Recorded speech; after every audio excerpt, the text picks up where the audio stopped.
ጋይስ በዚህ ሰዓት ሊዮኔል ሜሲን ቀይረህ ማስገባት ማለት እብደት ነው።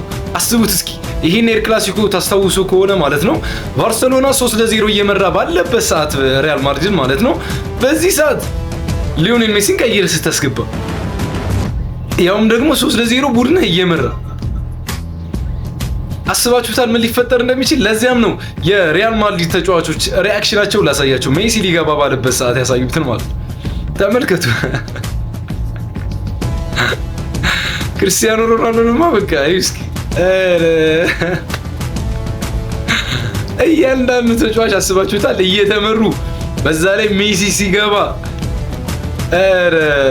ቤይልንማ እንደምታዩት በቃ አረ ጋይስ ጠጋ ጠጋ በሉና እንወጥር ነገር ማለት ነው። በእንቅርት ላይ ጆሮ ደግፍ ማለት ይሄ ነው። እየተመራ ባለበት ሰዓት በዛ ላይ ኤል ክላሲኮ በዛ ላይ ሊዮኔል ሜሲ ተቀይሮ ሲገባ ያለ ኢሞሽናል ዳሜጅ ተውት ሌላው። ዋው ይመቻችሁ። ለማንኛውም ጋይስ